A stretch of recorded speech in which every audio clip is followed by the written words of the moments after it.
Hi, my name is Amara Graham, developer advocate at Kestra. In the last video, we built our first Kestra flow. But what if you want to run the same flow with different values each time without editing the code? Inputs make your flows dynamic and reusable. Instead of hard coding values directly into your tasks, inputs let you pass values in at execution time. Think of them as parameters you provide when you hit the execute button or send via the API. Defining inputs is straightforward. Just like tasks, inputs is a list, and each input needs an ID and a type. You can also set defaults, which act as fallback values when nothing is provided.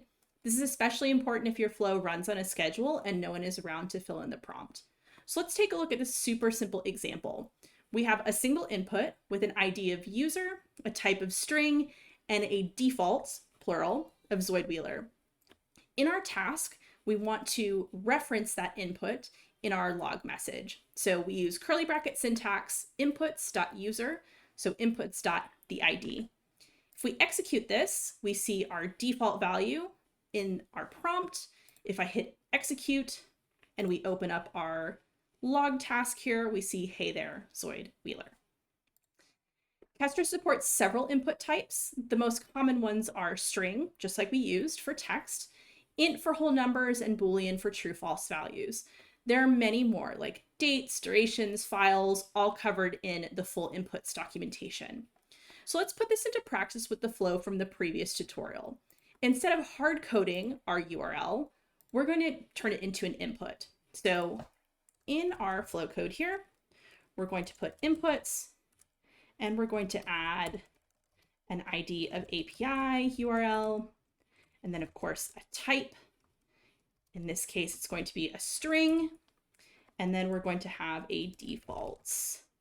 And defaults here is going to be the URI that we used previously. So that gets our inputs in place, but if we want to reference it here, we need to do double quotes because it's a string, our curly bracket syntax, and then we can do inputs dot API URL. Thank you, type ahead. I'm going to hit save. I'm going to hit execute, and we see that value that defaults up at the top. I can hit execute again, and this runs successfully. Now you can change the API URL at execution time just by typing a new value when you click execute without ever touching the flow definition itself. That's what makes flows truly reusable. So inputs are one of the simplest but most powerful features in Kestra. They let you build flows once and run them many ways. Up next, we'll look at outputs. Thanks.